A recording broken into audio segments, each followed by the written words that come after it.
Las cosas a medias, o sea, si me voy a poner mala, me voy a poner mala a morir. Pues eso, entre todas esas cosas la verdad es que les he echado de menos. He estado fuera o no en vuestra presencia hace una semana y media y la verdad que yo por lo menos he echado de menos y espero que ustedes me hayan echado de menos también un poquito. Gracias, David. Siempre puedo contar contigo. Bueno, pues les cuento que para el puente, sé que pasó ya, parece hace mucho tiempo, pero me fui a Portugal. Esto se me está... Perdón, que ustedes no saben lo difícil que es ser Britney Spears durante 30 minutos. Bueno, eso, me fui a Portugal y me lo pasé en grande. Quizás me lo pasé demasiado en grande porque dormí unas 3 o 4 horas al día, hice de todo, me apuntaba a todo, comí no muy saludablemente, pero sí deliciosamente. No me perdí nada, así que me imagino que a la vuelta, por eso mi cuerpo hizo... y se pudrió de enfermedad en el ínfimo Blablacar en el que iba y venía de vuelta, en fin. Pero como me gusta decir a mí que me quiten lo bailado, ¿no?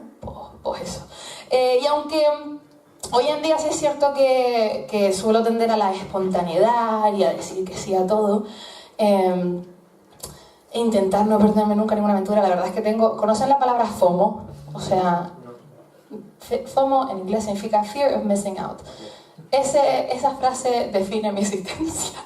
O sea, siempre tengo miedo de perderme algo, por lo tanto siempre digo sí a todo, lo cual me lleva a pudrirme de la enfermedad durante una semana. Pero bueno, eso, que no siempre fui así, la verdad.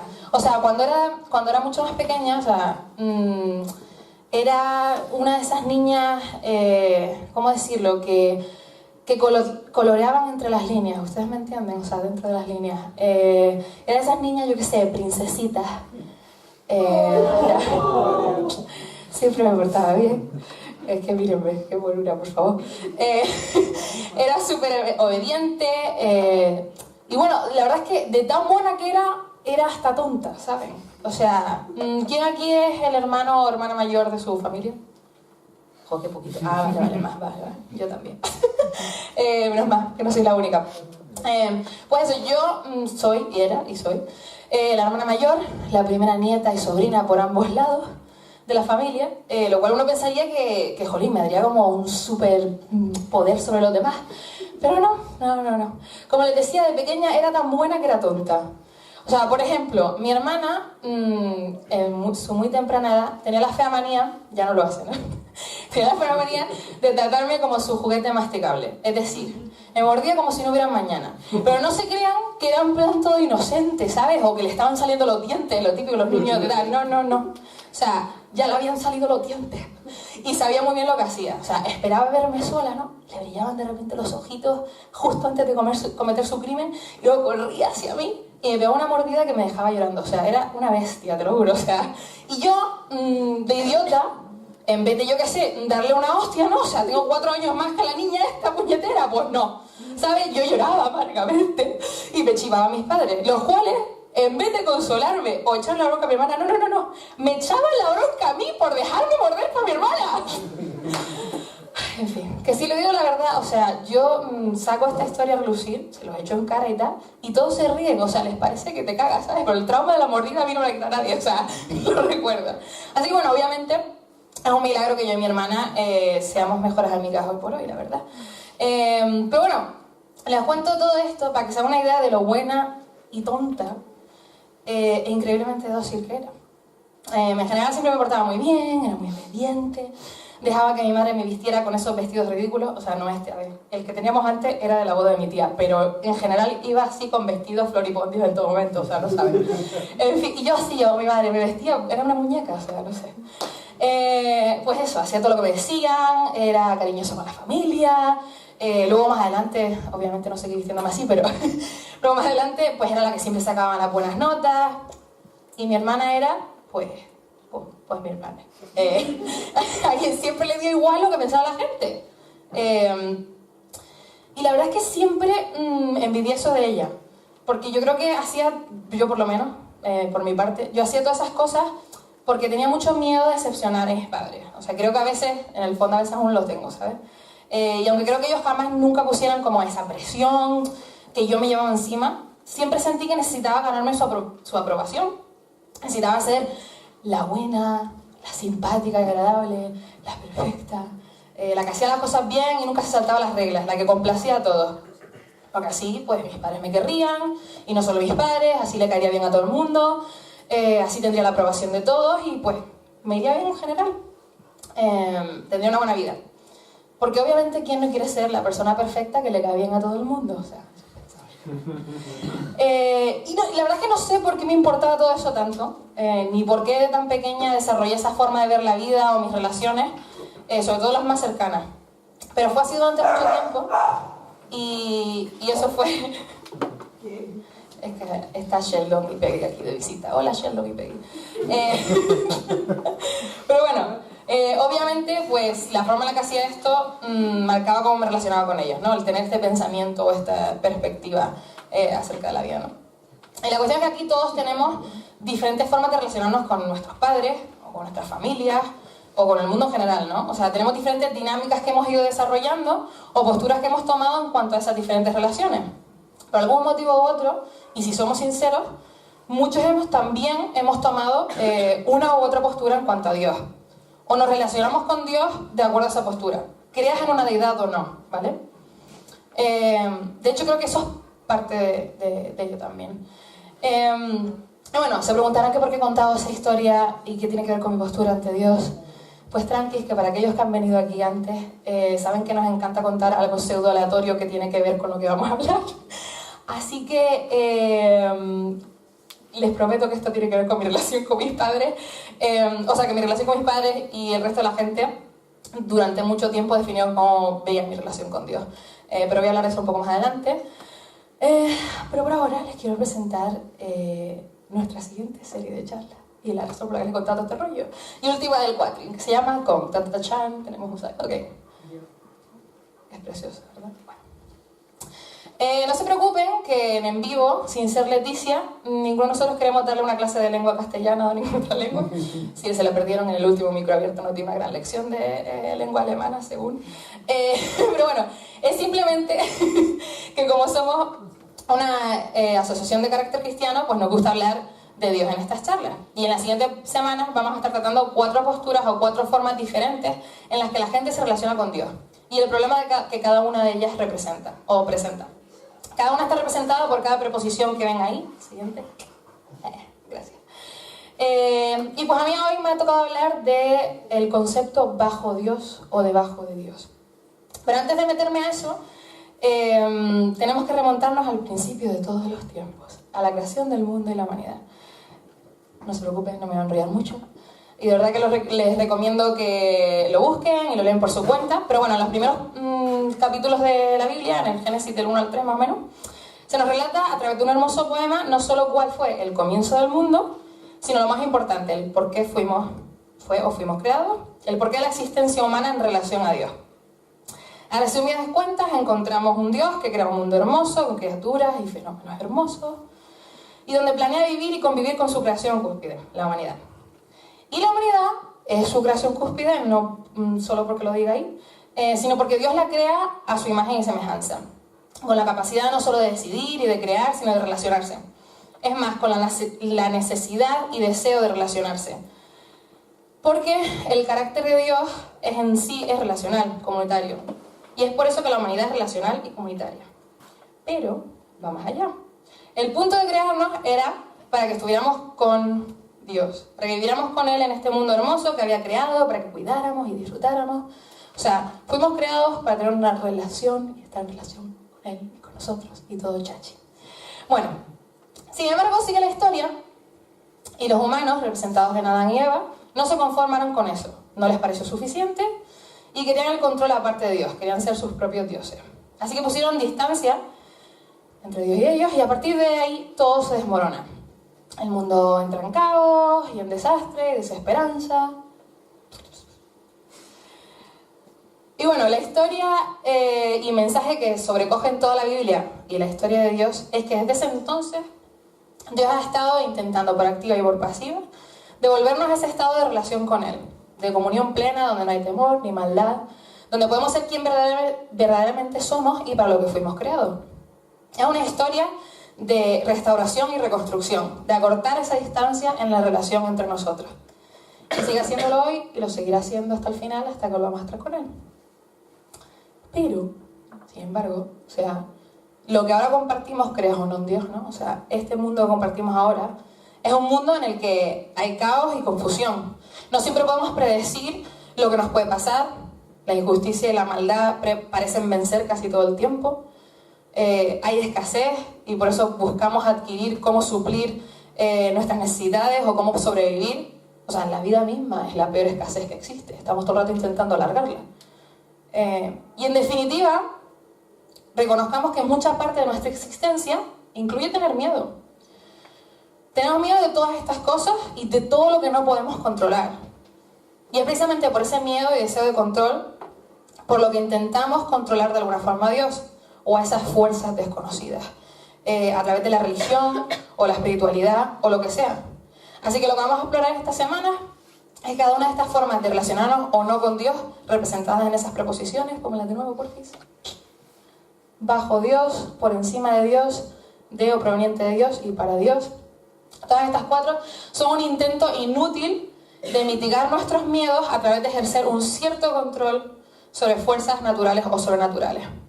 En vez de entrar en una vida abundante de comunidad con Dios, como la expuesta en el Génesis, con estas 4 formas buscamos engatusar, manipular, usar o simplemente apaciguar a Dios. Y bueno, de lo que yo les voy a hablar, a ver. La postura perspectiva bajo Dios es una donde se vive bajo reglas y directrices divinas para evitar cualquier tipo de calamidades. Con estas, básicamente, apaciguamos a Dios o a los dioses. O sea, imagínense antes, cuando las comunidades ancestrales vivían de la tierra y en comunidades muy simples, ¿no? O sea, de una forma muy simple. Su supervivencia dependía de fuerzas que estaban fuera de su control, ¿no? Y que no entendían. ¿Llovería o no llovería? ¿Habría plagas que matarían los cultivos o no? ¿Qué es lo que va a pasar, no? O sea, así que en vez de explicar cualquiera de estas cosas a través de la ciencia, pero nos personificaban estas fuerzas en dioses. Y la religión, o sea, a través de ritos, sacrificios, obediencia, lo que sea, era la forma en la que la gente participaba activamente en su propia supervivencia y control del universo. Era simple. Aquellos que seguían las reglas y obedecían los rituales apaciguaban a los dioses y eran bendecidos, mientras que los que desobedecían eran castigados. Y pues ya está, así como 40.000 formas de antes de llegar aquí, ¿no? Pero bueno, hoy en día no ofrecemos sacrificios para que salga el sol cuando debe, ¿no? O sea, no sé si alguno aquí, pero vamos, yo normalmente no me levanto a hacer eso para que salga el sol, porque entiendo que la Tierra gira alrededor del sol, por si no lo sabían. Bueno, pues eso, vale, o sea, obviamente no hacemos eso, pero siguen habiendo cosas que se escapan de nuestro control, ¿no? O sea, conseguiré un trabajo que me guste y me dé dinero al terminar la carrera. Me acabaré casando, viviré una vida larga y próspera, tendré hijos y ellos estarán también bien. ¿Conseguirá el Real Madrid remontar esta temporada? Esa es la que más me pregunto yo. En fin, queremos creer que nuestras acciones pueden afectar nuestro mundo. O sea, así que muchos recurrimos a la religión, incluso y en especial el cristianismo, para que a través de rituales y moralidad ganemos el favor de Dios y así de alguna forma pues controlarlo. Muchos, gracias a esto, ¿no?, parecemos a los ojos de tanto creyentes como no creyentes o gente que no cree en nada, que al tomar esta postura somos devotos, humildes y hasta hombres y mujeres con grandes valores morales. Pero en realidad solo queremos controlar a Dios para conseguir lo que queremos. A través de la obediencia ponemos a Dios a nuestra deuda y tenemos la expectativa de que cumpla nuestros deseos a cambio de nuestro buen comportamiento.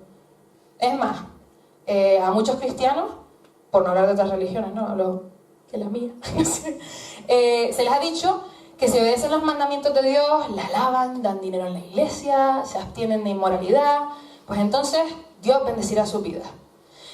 Y a ver, no me entiendan mal, no digo que estas cosas no sean buenas, o que no nos hagan bien, ¿sabes? Nos viene bien estas cosas, supongo.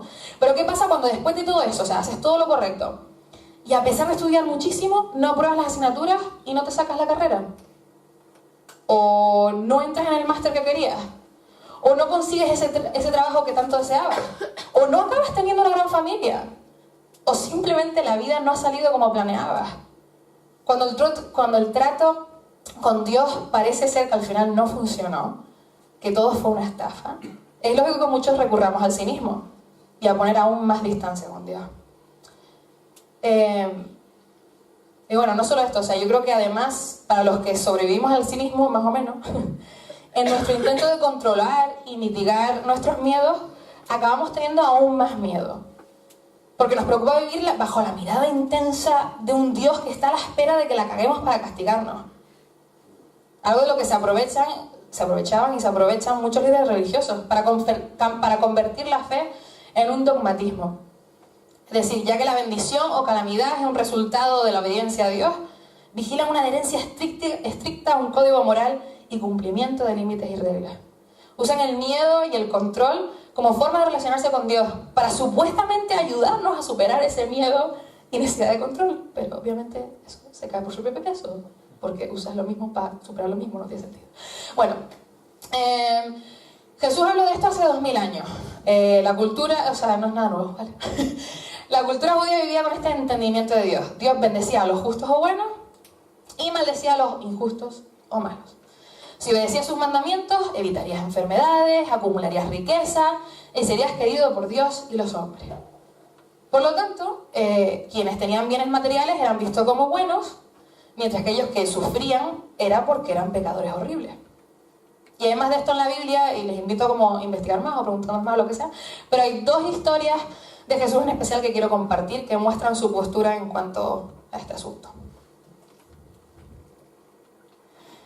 A su paso, Jesús vio a un hombre que era ciego de nacimiento, y sus discípulos le preguntaron: Rabí, para que este hombre haya nacido ciego, ¿quién pecó? ¿Él o sus padres? Ni él pecó, ni sus padres, sino que esto sucedió para que la obra de Dios se hiciera evidente en su vida. Y bueno, luego lo sanó y causó un súper revuelo que pueden leer el resto del capítulo 9 porque se alarga un montón y no lo voy a leer entero esta noche, pero es muy interesante. Bueno, en otra ocasión, tengan en mente lo del ciego, en otra ocasión cuando un hombre rico rechazó la invitación de Jesús a seguirle, o sea, a donar y dejar atrás sus posesiones y seguir a Jesús, pues él dijo que no y entonces Jesús dijo esto. ¿Ya? Sí. De hecho, le resulta más fácil a un camello pasar por el ojo de una aguja que a un rico entrar en el reino de Dios. Y la verdad que sí, algo así dejó atónitos a todos los que estaban a su alrededor. Porque con esto ni el ciego estaba ciego por ser pecador, ni el rico era bueno por ser rico. Se creía que Dios había bendecido a los ricos por su devoción profunda, lo que significaba que tenías la aprobación de Dios, ¿no? Pero Jesús les tira abajo toda esa idea con el hecho de que quizás la riqueza puede ser hasta una barrera a Dios y no una bendición. Y Jesús criticó profundamente a esos líderes que se beneficiaban de este sistema, donde llenaban a la gente de pesos innecesarios.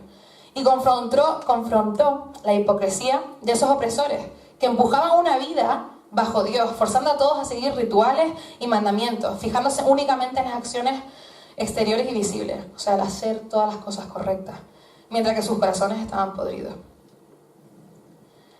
A pesar de que nuestros comportamientos se conformen a las expectativas, por dentro quizás aún estemos consumidos por la ira, la codicia, el orgullo, el engaño. Y eso fue lo que vio Jesús en estos líderes religiosos. O sea, los comparó con tumbas relucientes llenas de muertos por dentro, o platos llenos de porquería que solo se habían lavado por fuera. ¿Sabes? Les dijo, o sea, lo de afuera no se alinea con el interior. Por el contrario, Jesús intentó mostrar otra forma de relacionarnos con Dios. No esperaba que cumpliéramos 1000 rituales, ni que viviéramos bajo la amenaza de la ira de Dios por nuestros fallos, ni perpetuó la idea de que cierta religiosidad te acerca más a Dios, o te da más acceso a Dios, sino que presentó una hospitalidad pura y completamente abierta. Todos eran bienvenidos e invitados a seguirle y a ser parte de su vida, incluso y en especial aquellos que eran considerados indignos por la sociedad, por los malditos, ¿no? Comía regularmente en casa de los malos, lo cual hacía que los religiosos se rayaran un huevo porque le decían, ay, pues ahora él es impuro, no sé qué, y seguramente la ira de Dios caerá sobre él. En fin. Incluso, o sea, se saltaban normas religiosas o costumbres religiosas para mostrar compasión hacia la gente. Y hacía todo esto porque al final del día intentar que la gente siga las reglas y viva bajo las expectativas divinas impuestas por opresores religiosos no era ni es lo que Dios quiere para su gente. Jesús buscaba invitar a la gente a volver a tener una relación con Dios. Inspiraba amor y compasión, no solo sacrificios y rituales vacíos. A través de tanto palabras como acciones, Jesús nos reveló y revela que la vida bajo Dios no nos salva del miedo, no nos conecta a Dios y en la mayoría de los casos solo nos carga con culpa, miedos y religiosidad vacía. Jesús era y es Dios mismo, acercándose a nosotros, viniendo a vivir con nosotros, para mostrarnos que una vida bajo Dios no tiene sentido, pero que una vida con Dios lo cambia todo. Lo cual me lleva a lo que les conté de mi vida en la infancia y posinfancia. O sea, por alguna razón, y aunque racionalmente sabía que no era necesario, ni necesariamente bueno, creo que mi afán por ser perfecta, o por lo menos por parecerlo, fue algo que fomenté y desarrollé durante esa época, no solo para no decepcionar a mis padres, sino para de alguna forma ganarme el favor de Dios, no sé.